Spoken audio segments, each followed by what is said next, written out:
जय मूल निवासी साथियों, मैं भानजी भाई राठौड़ आपका साथी आज आप लोगों के समक्ष संगठन के संदर्भ में तीसरी बार आप लोगों के समक्ष मैं लाइव आया हूं। कुछ जानकारी, कुछ बातें आप लोगों के समक्ष मैं रखना चाहूंगा। संगठन में जो गतिविधियां कुछ महीनों से जो चल रही है, उस गतिविधियों को ध्यान में रखकर हमारे भारत भर के कार्यकर्ता लोग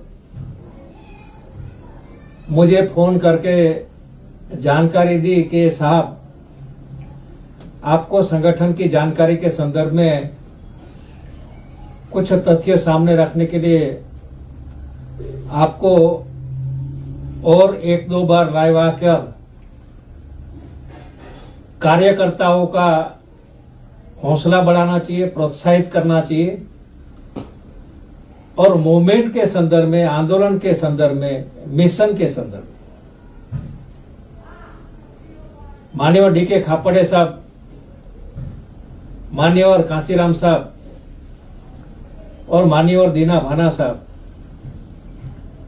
उनके संदर्भ में जो आपके पास आपका जो अनुभव है, उस अनुभव के आधार पे आप अगर ये जानकारी हम लोगों को प्रोवाइड करते हैं तो हमें काफी अच्छी जानकारी मिलेगी और कार्य करने में हम लोगों को सुविधा होगी।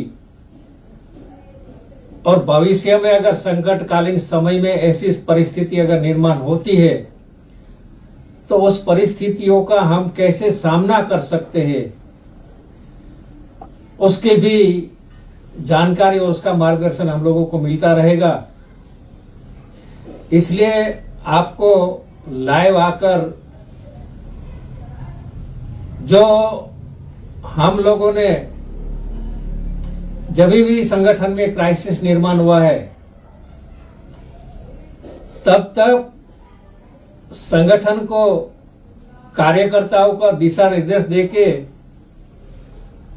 जो संगठन में क्राइसिस निर्माण हुआ था, उस क्राइसिस को खत्म करने का जो हम लोगों ने कार्य किया है और जो हमारा अनुभव है, उस अनुभव को मैं आप लोगों के समक्ष रखूंगा ताकि आप लोगों को भविष्य में अगर संगठन में ऐसा क्राइसिस निर्माण होता है तो उसका सामना आप कैसे कर सकते हैं। क्योंकि हम लोग संगठन, आंदोलन, विचारधारा, समाज, हम काफी अच्छी बातें, काफी अच्छी जानकारी, काफी उत्साह के साथ हम लोग इमोशनली काम करते हैं और यही हमारा इमोशनली कार्य का मतलब जो नेतृत्व होता है, वो नेतृत्व गलत इस्तेमाल करते हैं। क्योंकि जब 1991 में मैं आप लोगों के समक्ष सबूत के साथ बताना चाहता हूं कि माननीय डी.के. खापड़े साहब ने 10 और 11 अगस्त 1991 को दिल्ली में आयोजित बामसेब केंद्रीय कार्यकारिणी की समिति के समक्ष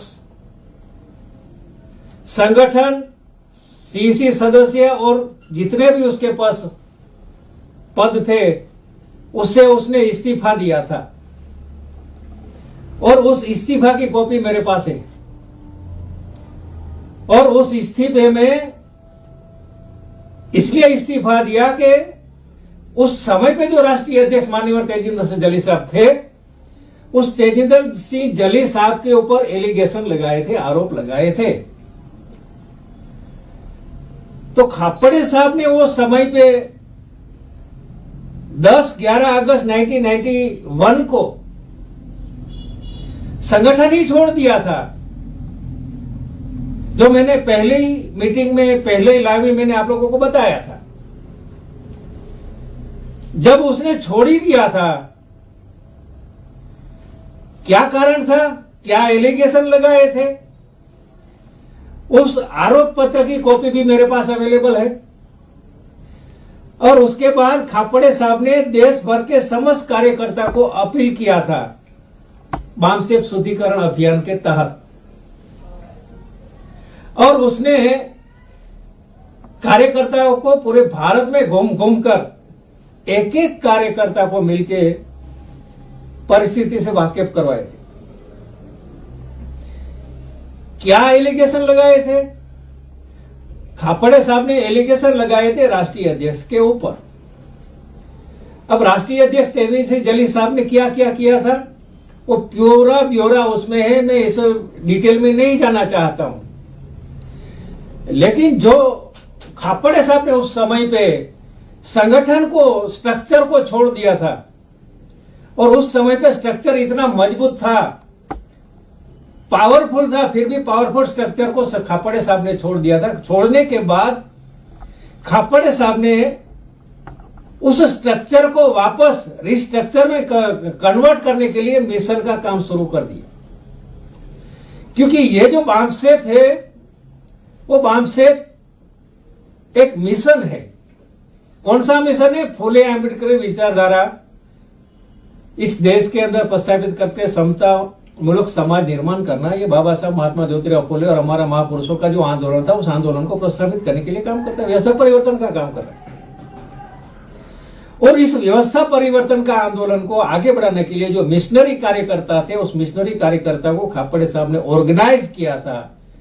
और जैसे मिशनरी कार्यकर्ता ऑर्गेनाइज हुए, तो जो संगठन के स्ट्रक्चर के साथ जो जुड़े हुए जो पदाधिकारी थे, कार्यकर्ता थे, उन लोगों ने स्ट्रक्चर को पकड़ा, राष्ट्रीय अध्यक्ष को पकड़ा।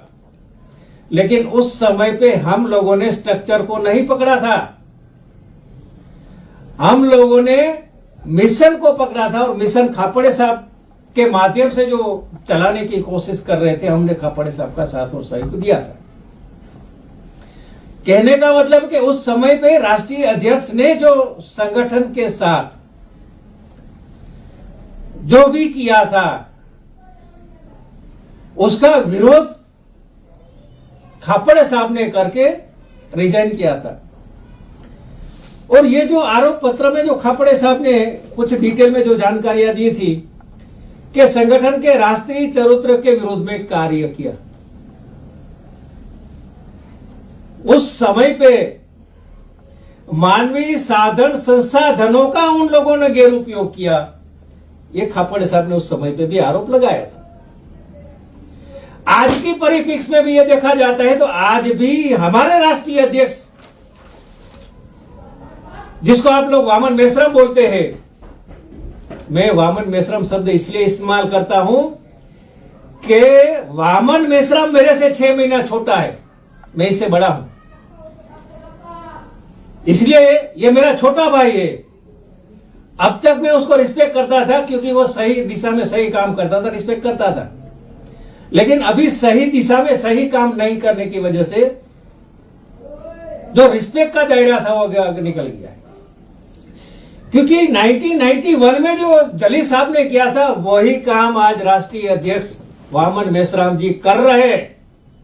मैं उसको सवाल पूछना चाहता हूं कि अपने आप को 1991 में लेके जाओ और उसके ऊपर सोचो कि आप लोगों ने मिलकर खापड़े साहब ने जो एलिगेशन लगाया था, कौन सा एलिगेशन लगाया था, क्या क्या एलिगेशन लगाया था, क्या ये एलिगेशन की जानकारी वामन मेश्राम जी को है?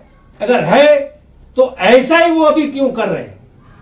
सेम, कोई फर्क नहीं है।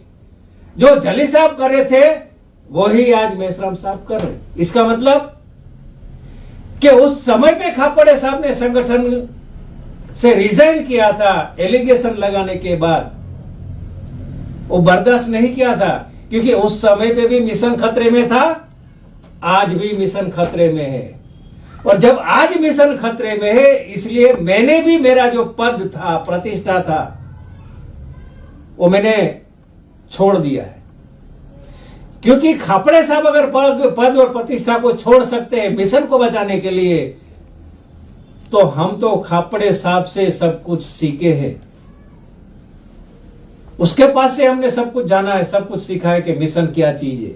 और इसी मिशन को ध्यान में रखकर मैंने खुद ने मेरा पद और प्रतिष्ठा, मैं भी चाहता था तो मेरी पद और प्रतिष्ठा बचा के रख सकता था, मैं मेरी चमड़ी बचा के रख सकता था, लेकिन मैंने मेरी चमड़ी बचाने का काम नहीं किया है। क्योंकि जब जब मिशन को खतरा हो जाता है तो मिशन को बचाने के लिए पद और प्रतिष्ठा को छोड़ना पड़ता है, वो मिशन को बचाना पड़ता है। संगठन का स्ट्रक्चर अलग चीज है, वो मैंने पहले भी लाइव में बताया था, अभी भी मैं लाइव में बताना चाहता हूं। तो साथियों, जिस समय पे जली साहब ने जो काम किया था, इसके बाद गंगावने साहब ने जो काम किया था, सेम आज राष्ट्रीय अध्यक्ष वो ही काम कर रहे हैं। इसका मतलब कि जब जब संगठन में क्राइसिस निर्माण हुआ है तो क्राइसिस निर्माण करने का काम राष्ट्रीय अध्यक्ष गुटबाजी के तौर पे कर रहे हैं। मैं एलिगेशन लगाता हूं, गुटबाजी किया, अपना पद का गैरउपयोग किया, उसको जो पावर दिया था उस पावर का उसने मिसयूज किया है। अब कैसे मिसयूज किया है, अगर उसके मैं एक एक डिटेल में आपको जानकारी दूंगा, आप लोगों के पास, सबके पास है, फिर भी मैं बताना चाहता हूं कि जो बामसेफ का राष्ट्रीय अध्यक्ष है, तो बामसेफ कर्मचारियों का संगठन है, और कर्मचारियों का संगठन होने के नाते बामसेफ का रजिस्ट्रेशन के माध्यम से यह पॉलिसी बनाया है कि बामसेफ राजनीति नहीं करेगा। गैर राजनीतिक संगठन है। जब गैर राजनीतिक संगठन है और बामसेफ का राष्ट्रीय अध्यक्ष अगर कांग्रेस का राहुल गांधी को प्राइम मिनिस्टर बनाने की बात करता है और कांग्रेस को समर्थन करने की बात करते हैं, इसका मतलब यह हुआ कि बामसेफ का जो राष्ट्रीय अध्यक्ष है वो इस विचारधारा और पॉलिसी से भटक गया है। जब वो विचारधारा और पॉलिसी से भटक गया है तो उस विचारधारा से और पॉलिसी से भटकने वाले, चाहे राष्ट्रीय अध्यक्ष या चाहे कोई भी हो, हम उसको बख्शने वाले नहीं। मैं नहीं बख्शता हूं। इसलिए मैं नहीं बख्शता हूं कि मैंने भी 35 साल इस संगठन में मेरा जीवन लगाया है। मैं इसकी कीमत वसूल नहीं करना चाहता हूं। वो बताता है कि मैंने 45 साल, वो कीमत वसूल करना चाहते, मैं कीमत वसूल करना नहीं चाहता हूं। मैंने आज तक कभी भी नहीं बताया था कि मैं 35 साल काम किया, लेकिन अभी मुझे बताना पड़ता है कि तुमने 45 साल लगाया है, तो क्या हम लोगों ने कुछ नहीं लगाया है? अगर उस समय पे खापड़े साहब के साथ अगर हम लोगों ने कंधे से कंधा मिला के अगर हम मिशन का काम नहीं किया होता और खापड़े साहब ने उस समय पे मिशन बचाया नहीं होता, तो क्या आज वामन मेश्राम एज ए नेतृत्व, जो अपने आप को बोलता है कि हमने नेतृत्व खड़ा कर दिया, वामन मेश्राम रूपी नेतृत्व, वो वामन मेश्राम रूपी नेतृत्व खापड़े साहब ने अगर स्टैंड नहीं लिया होता तो नहीं खड़ा हो सकता था।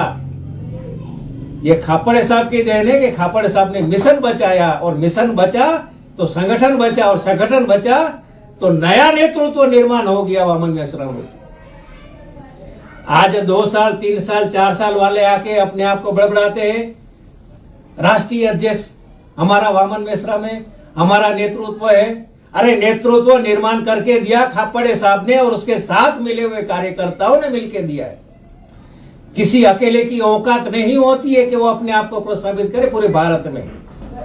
कार्यकर्ताओं की देन है, उस कार्यकर्ताओं की देन की वजह से आज राष्ट्रीय अध्यक्ष, आप लोग ये बोल सकते हैं कि नेतृत्व हम लोगों ने मिल लिया। नेतृत्व 2 टाइप का होता है। एक नेतृत्व होता है आंदोलन करने वाला, और एक नेतृत्व होता है मिशन और संगठन चलाने वाला है। अगर मिशन और संगठन नहीं बचेगा, बामसेफ ही नहीं बचेगा, तो क्या इसके बाद दूसरा कोई नेतृत्व खड़ा हो सकता है? नहीं खड़ा हो सकता है, क्योंकि ये बामसेफ ही यूनिवर्सिटी है नेतृत्व निर्माण करने की। इसलिए हम कोई भी कितना भी बड़ा नेतृत्व खड़ा हो गया है, हम उसकी परवाह नहीं करते हैं। ऐसे दूसरे नेतृत्व खड़ा कर देंगे ये बामसेफ यूनिवर्सिटी से। लेकिन अगर इस बामसेफ यूनिवर्सिटी को मेश्राम जी ने दांव पे लगा दिया है, वो हम बर्दाश्त नहीं करेंगे। क्यों नहीं करेंगे? इसलिए नहीं करेंगे जो खापड़े साहब ने ये जो मिशन के माध्यम से जो नेतृत्व की यूनिवर्सिटी प्रस्तावित करके जो यहां तक लाए हैं, और इसका हम हिस्सा है, इसलिए हम ये बर्दाश्त नहीं कर सकते। हमें ना पद चाहिए ना प्रतिष्ठा चाहिए, हमें मिशन चाहिए। जो आने वाली हमारी जनरेशन को हमको इस मिशन को सुपुर्द करना है, हैंडओवर करना है, और आने वाली जनरेशन में भी नया नेतृत्व निर्माण होगा। ऐसी कौन सी वजह है मैं राष्ट्रीय अध्यक्ष जो अपने आप को बताता है कि मैं राष्ट्रीय अध्यक्ष हूं? अरे भाई, तेरे को बोलने की क्या जरूरत है? सब तुमको मानता है कि तुम राष्ट्रीय अध्यक्ष हो, अधिकृत राष्ट्रीय अध्यक्ष। अरे भाई, काय के लिए तुम इतना चिल्ला के बोलते हैं मैं अधिकृत राष्ट्रीय अध्यक्ष हूं? सबको पता है, लेकिन ऐसा चिल्ला के बोलने की क्यों जरूरत पड़ती है? इसका मतलब कि लोग अभी तुमको रिकॉग्नाइज नहीं करते हैं, लोग तुमको स्वीकारते नहीं है, इसलिए तुमको चिल्लाने बोलना पड़ता है कि हम अधिकृत राष्ट्रीय अध्यक्ष।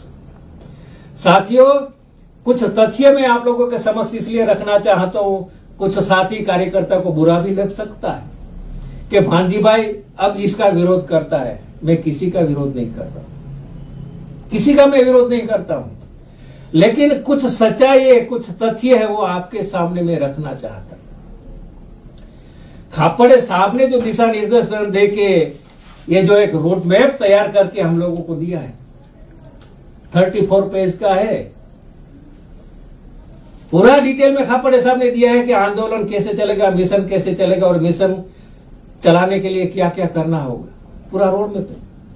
ये देखे रहिए, हमारे पास है, और हम इसको पढ़ते हैं, इसलिए हमको प्रेरणा मिलती है। साथियों, मैं एलिगेशन लगाने के लिए नहीं आया हूं, लेकिन भविष्य में आने वाले समय में अगर ऐसा कोई राष्ट्रीय अध्यक्ष बन के ऐसा कोई अगर गलती करता है, या तो जानबूझ के ऐसा कुछ कार्य करेंगे, तो आप लोग भविष्य में इस बातों को ध्यान में रखोगे, इसको नोट करोगे, तो भविष्य में आपको ये इस्तेमाल करने के लिए काम आएगा। क्योंकि ये कोई प्रशिक्षण में समझाने जैसी चीज नहीं है। क्या है तोड़फोड़? आज बताया जाता है कि संगठन में टूट-फूट चल रही है। क्या है तोड़फोड़, बताइए। भांजी भाई राठौड़ 25 फरवरी को लाइव आया, 32 मिनट का मेरा वीडियो आज भी अवेलेबल है, और सबने देखा है, सबने सुना है। उसमें मैंने एक भी शब्द अगर गलत बोला है तो आप मुझे बताइए। मैंने मिशन की बात बताई है, मैंने संगठन की बात बताई, समाज की बात की। कार्यकर्ता में उत्साह बढ़ गया, लेकिन मिशन की बात बताने वाले पदाधिकारी, कार्यकर्ता, सीनियर पदाधिकारी को ये हमारे मेश्राम जी उसको गद्दार घोषित करता है। अरे मुझे गद्दार घोषित करोगे, मुझे परवाह नहीं है तुम्हारा गद्दारी सर्टिफिकेट की, क्योंकि समाज के लिए हम जो समाज के विपरीत जाएगा, जो संगठन के विपरीत जाएगा, जो मिशन के विपरीत जाएंगे, हम उसके सामने बगावत करेगा। और बगावत करने वाले को अगर तुम लोग अगर गद्दार बोलते हो, इसका मतलब कि तुम लोग आरएसएस की भाषा बोलते हो। क्या आरएसएस के चक्कर में फंस गए हो तुम लोग? जब तुम आरएसएस के चक्कर में फंस गए हो, तुम कांग्रेस के चक्कर में फंस गए हो, हम नहीं फंसे। पहले भी हम नहीं फंसे थे, अभी भी हम नहीं फंसे, क्योंकि हम तो मिशन के लिए अपनी जान की बाजी लगा देने वाले कार्यकर्ता है, डरने वाले नहीं है। चाहे तुम गद्दार बोलो, चाहे दलाल बोलो, चाहे फड़वा बोलो, कुछ भी तुमको जो बोलना है बोलो, क्योंकि तुम डिमोरलाइज करने की हमको कोशिश करते हो कि अगर हम डिमोरलाइज हो जाएंगे तो हम आवाज उठाना बंद कर देंगे। ये डराने का प्रोसेस, डराने का जो तरीका है वो आरएसएस वालों का है, ब्राह्मणवादी लोगों का है, ये बामसेब का नहीं है। क्या उस समय पे तेजेंद्र जली जी ने क्या खापड़े साहब को गद्दार घोषित किया था? मैं सवाल पूछता हूं। उसके बाद गंगावने जी के समय में ये हुआ था, क्या उसने भी किसी को गद्दार घोषित किया था? इसके बाद बीडी बोरकर के समय में 2003 में क्या उसने गद्दार घोषित किया था? किसी ने किसी को गद्दार घोषित नहीं किया था। क्या कांसीराम साहब ने खापड़े साहब को गद्दार घोषित किया था? तुम लोगों को गद्दार घोषित किया था? नहीं किया था, क्योंकि वो सब थे, वो आंदोलन के कार्यकर्ता थे, मिशनरी कार्यकर्ता थे, वो आरएसएस और कांग्रेस की चंगुल में फंसने वाले नहीं लोग थे। आज तुम कांग्रेस और आरएसएस की चक्कर में फंस गया है, इसलिए तुम आरएसएस की भाषा बोल रहे हो। अरे बामसेब के ओआरजी पेज के ऊपर बैठ के तुम लोग चरित्र हनन का काम कर रहे हैं, उसको एक्शन लेने की बजाय जो संगठन और मिशन की बात बताते हैं उसके ऊपर तुम एक्शन ले रहे हो, उसके ऊपर एक्शन ले रहे हो। क्या इसके लिए तुमको हमने पावर दिया था राष्ट्रीय अध्यक्ष के तौर पे कि तुम गलत करने वाले को पनिशमेंट नहीं करोगे, लेकिन संगठन को बचाने वाले को तुम गद्दार घोषित करोगे?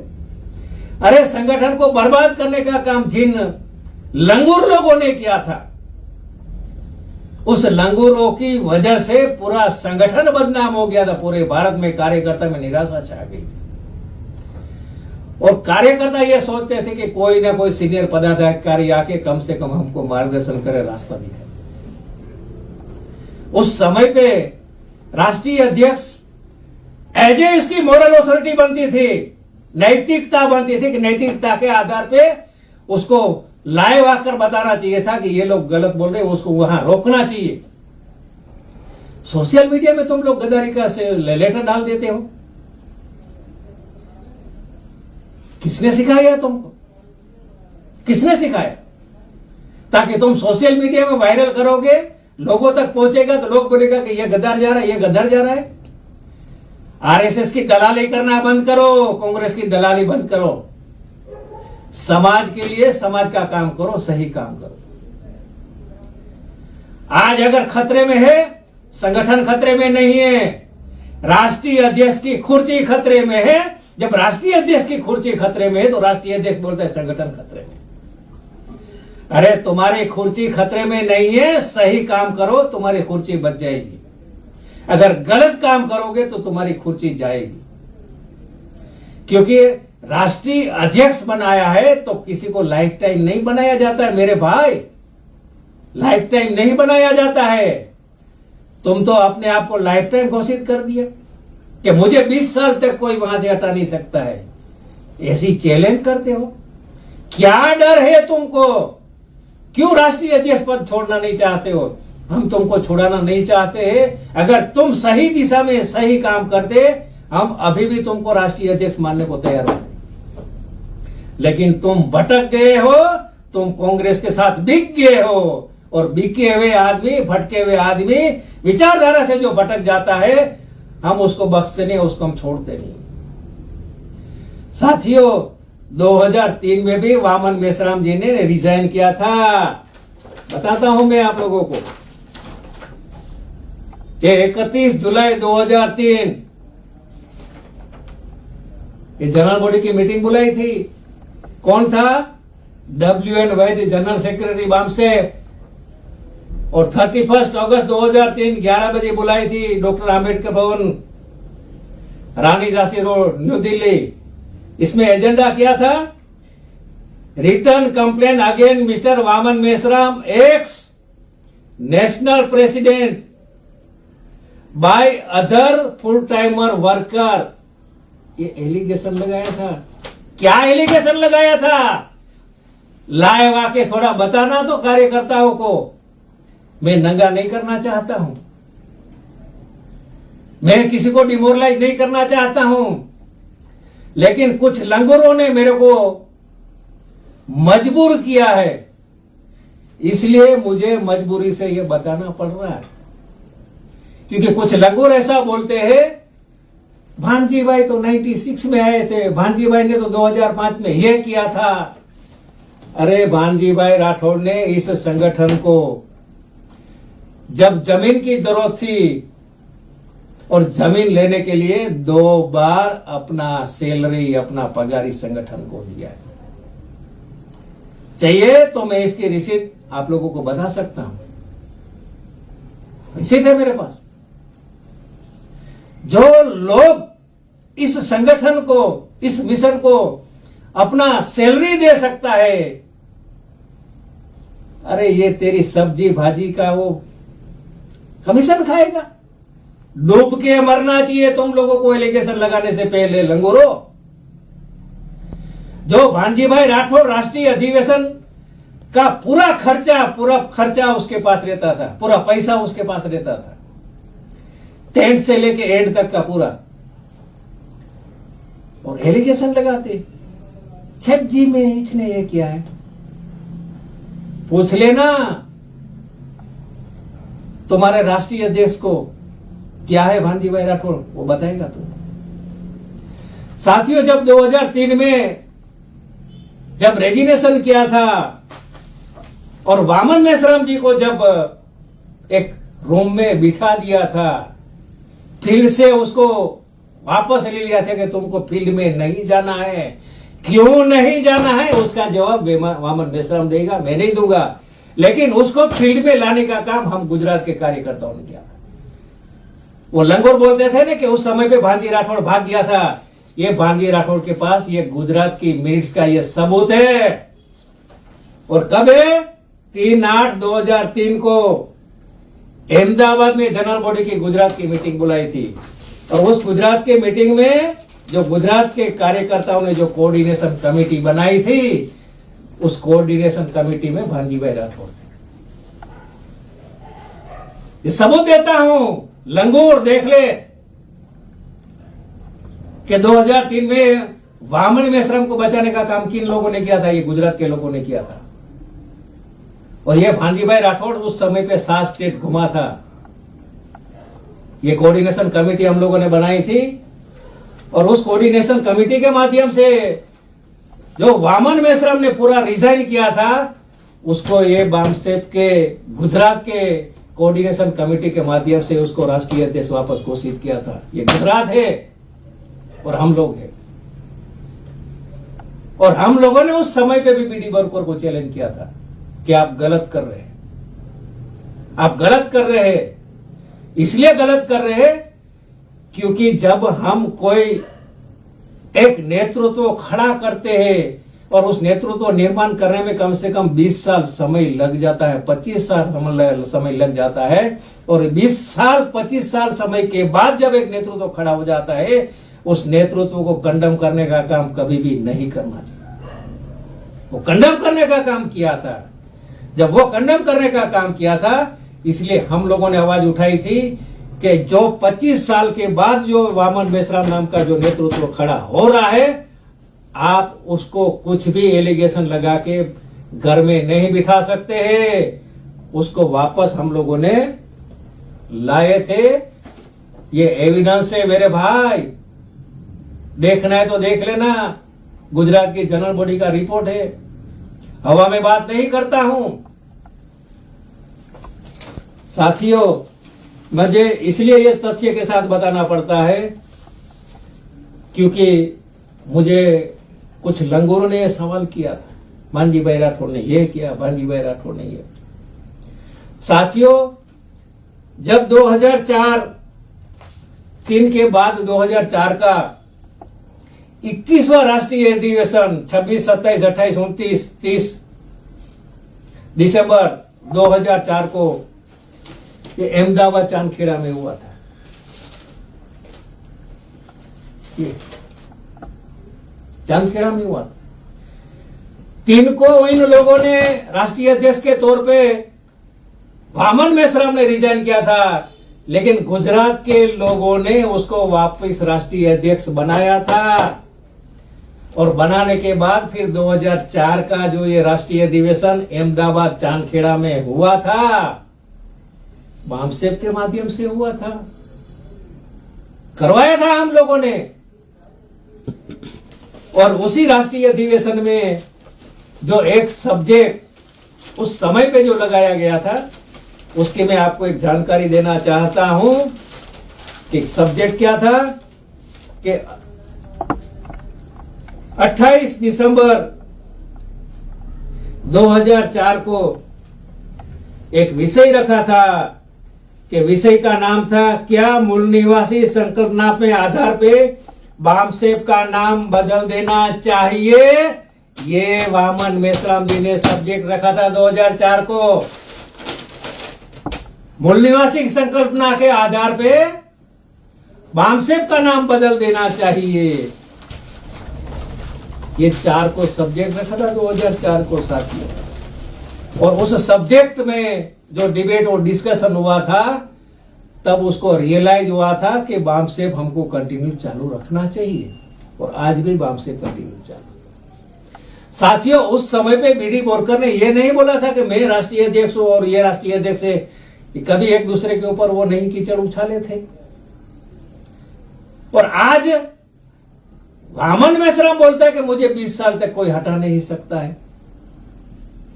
इतनी लालच क्या आरएसएस कांग्रेस से सुपारी ली है कि बामसेब का और किसी को जिम्मेवारी मत देना? क्या सुपारी ली है आपने? जब सुपारी ली होगी तभी आप ऐसी बात करते हो, वरना आज तक वामन मेश्राम ऐसी बात नहीं की है। लेकिन लास्ट 2 साल से हम देख रहे कि आप में जो परिवर्तन आया है, उस परिवर्तन का कारण क्या हो सकता है वो आप जानते हैं। और वो जो कारण भी होगा, वो कारण अभी सबके सामने आ रहा है। साथियों, सोशल मीडिया में आने की शुरुआत एज ए वामन मेश्राम का परिवार का आदमी है, सबसे पहले सोशल मीडिया में आया। और उस समय पे, कोरोना के समय में, डॉक्टर मगन ससाने साहब की हॉस्पिटल से यही मेश्राम साहब के परिवार के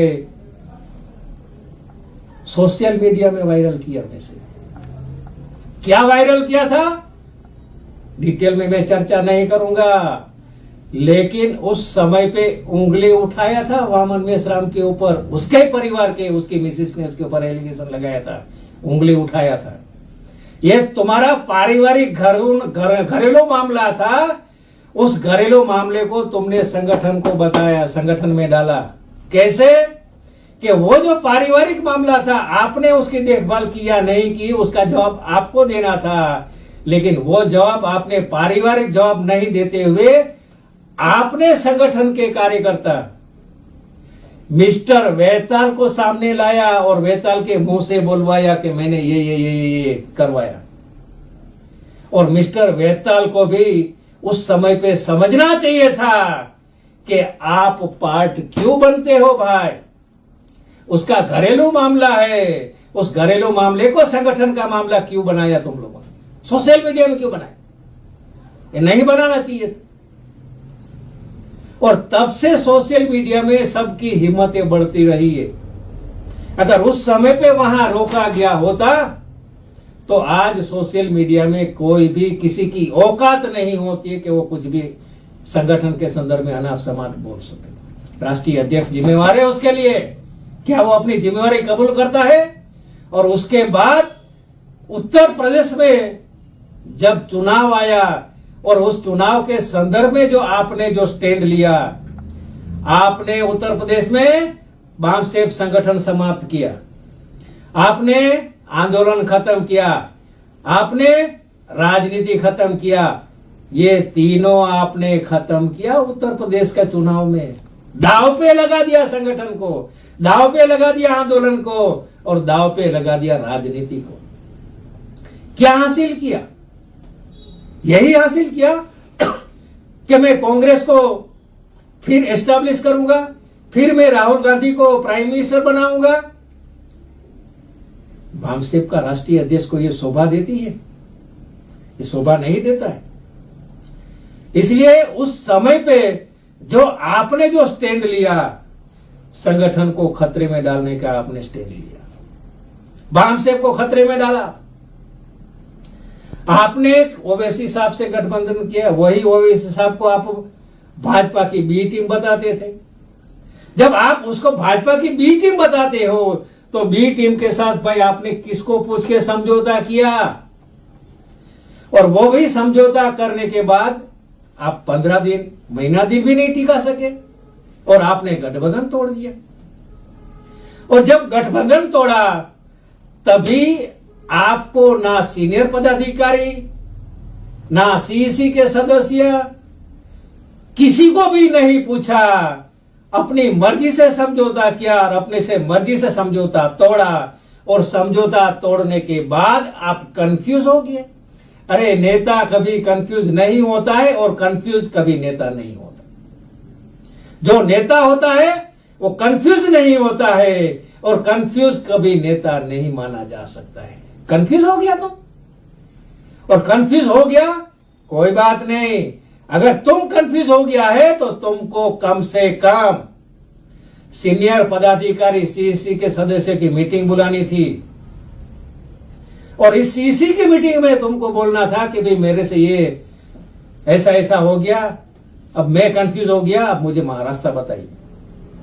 तो शायद उसकी चर्चा करके उसका कुछ समाधान हो सकता था। लेकिन आपने क्या किया? आपने जो केडर था उस केडर को क्राउड में कन्वर्ट कर दिया, क्योंकि आप अभी केडर किसी को नहीं मानते हैं, क्योंकि आप ही अकेले केडर है, बाकी पूरा क्राउड बना दिया। इसलिए आप कंफ्यूज हो गया और कंफ्यूज होने के बाद आप लाइव आए और लाइव आके बोला अरे अब मुझे मार्गदर्शन करिए। किसको बोलते हैं मार्गदर्शन करने का? क्राउड को बोलते हो कि मुझे मार्गदर्शन करिए। अब मैं क्या करूं? अरे क्राउड तुमको क्या सलाह देगा? क्राउड ने तो तुमको नेता माना है, और नेता अगर चिल्लाता है कि मुझे सलाह दीजिए तो वो नेता नहीं रहता है, वो क्राउड में कन्वर्ट हो गया। जब आपने सीईसी को क्राउड में कन्वर्ट कर दिया, सीईसी को भी पछाड़ दिया, पदाधिकारियों को भी पछाड़ दिया, आपने किसी की भी नहीं सुनी। वन मैन शो, मैं आंदोलन चलाऊंगा, मैं राजनीति करूंगा, मैं संगठन चलाऊंगा। यही आपका मैंने ये पूरा आंदोलन, पूरा संगठन, पूरी राजनीति को चौपट कर दिया है। और ये चौपट करने के लिए सिर्फ और सिर्फ वामन मेश्राम जिम्मेदार है। और वामन मेश्राम ने अपने आप को अपनी जन्म तारीख बदलकर 21 नवंबर सचिवालय से लेटर निकलवाया कि मेरा जन्मदिन मनाइए। अरे क्या हमारे महापुरुषों ने अपना जन्मदिन मनाने के लिए कभी कार्यकर्ताओं को कहा है? बाबा साहब अम्बेडकर ने बोला है कि मेरी जय जयकार करने की कोई जरूरत नहीं, मेरी जय जयकार करने से कुछ नहीं होने वाला है। और आप सचिवालय से लेटर निकलवाते हो कि मेरा जन्मदिन मनाया जाए, 65 किलो का केक लाया जाए। क्या इसके लिए आपको पावर दिया था जनरल बॉडी ने ऐसा करने के लिए कि आपका जन्मदिन मनाया जाए? जिन बच्चों ने अपना जन्मदिन नहीं मना के जो पैसा इकट्ठा किया था, वो बच्चे लोग आपको स्टेज पे देते थे कि ये मेरा जन्मदिन मैं नहीं मनाता हूं, इसका जो मैंने बचत किया है पैसा मैं आपको निधि, आंदोलन निधि के तौर पे दे रहा हूं। उन बच्चों को आप क्या जवाब दोगे? अभी उन बच्चों को आप क्या जवाब दोगे जिन बच्चों ने अपना जन्मदिन नहीं मना के पैसा इकट्ठा करके आपको दिया? क्या उन बच्चों का ख्याल आपको नहीं आया कि आपने अपने आप का जन्मदिन मनाने का कार्यक्रम किया? और जन्मदिन भी कौन सा? पासपोर्ट में अलग जन्मदिन है, यहां अलग जन्मदिन। क्या है तुम्हारा कैरेक्टर? इतना गिर जाओगे मैंने कभी सोचा नहीं था। मुझे आज खापड़े साहब की याद आती है कि है खापड़े साहब, आपने हमारे को ऐसे आदमी के सर के ऊपर हाथ रखा था कि इसको संभालना, इसको आगे बढ़ाना। क्या इसके लिए? अरे कम से कम खापड़े साहब की तो लिहाज करो अपना जन्मदिन मनाने के बजाय। बाबा साहब ने कभी अपना जन्मदिन नहीं मनाया। अपना चेहरा चमकाने के लिए आपने संगठन का आर्थिक दुरुपयोग किया है। करोड़ों रुपया वहां संगठन का लगा दिया है। किसको पूछ के लगाया है भाई आपने? किसको पूछ के लगाया? जवाब देना होगा। आप राजनीति में कूद पड़े बामसेप के राष्ट्रीय अध्यक्ष होने के नाते। किसको पूछे या पूछ के आप बामसेप में के राष्ट्रीय अध्यक्ष होने के नाते राजनीति में गए? क्या आपने किसी को पूछा? किसी से सलाह मशवरा किया? सभी को आप बोलते कि सलाह मशवरा करके काम करो, तो आप खुद क्यों सलाह मशवरा नहीं करते हो? करना चाहिए। आज आपकी वजह से संगठन खतरे में आ गया है, मिशन खतरे में आ गया है। इसके लिए सिर्फ और सिर्फ आप जिम्मेवार हो। आपकी वजह से ये सब कुछ हो रहा है और आप दूसरे के ऊपर मरते हो कि ये गद्दार है, ये नालायक है, ये संगठन तोड़ रहा है। मेरा 2 बार जो मेल लाइव है, 2 बार मेरा लाइव का वीडियो देख लेना। क्या मैंने संगठन को तोड़ने के संदर्भ में एक शब्द भी बोला है तो आप मुझे बताओ। नहीं बोला मैं। जब मैंने कुछ भी नहीं बोला है फिर भी मुझे गद्दार घोषित करने की आपको जरूरत क्यों पड़ी? इसलिए पड़ी कि आप कांग्रेस के इशारे पे नाच रहे हो और कांग्रेस के इशारे पे नाच रहे हो, आरएसएस के इशारे पे नाच रहे हो। इसलिए जो मिशन की बात करेगा, जो संगठन की बात करेगा, ऐसे मिशन और संगठन की बात करने वाले लोगों का विरोध सिर्फ आरएसएस कांग्रेस कर रहे हैं और आप भी वही काम कर रहे हो। तो ये सबूत हो गया कि आप कांग्रेस और आरएसएस से आप मिले हुए हो। साथियों, बहुत सी बातें आप लोगों को बतानी थी, लेकिन मैं ज्यादा नहीं बोलूंगा। मैं सिर्फ और सिर्फ आज मुझे मजबूरी से ये सब बताना पड़े है और मैं लास्ट में एक ही शब्द बोलना चाहता हूं कि राष्ट्रीय अध्यक्ष वामन मेश्राम, आपने अपना सब कुछ बर्बाद कर दिया है। मिशन को बर्बाद कर दिया, संगठन को बर्बाद कर दिया है। अभी आपकी नैतिकता है, आपका मोरल अथॉरिटी है। उस मोरल अथॉरिटी को अगर आप मानते हो, समझते हो, तो आपको बामसेप से इस्तीफा तुरंत प्रभाव से दे देना चाहिए। तुरंत प्रभाव से इस्तीफा दे देना चाहिए। आप राजनीति करो, आप आंदोलन करो, हमारा साथ और सहयोग होगा, लेकिन आपको बामसेप छोड़ना होगा।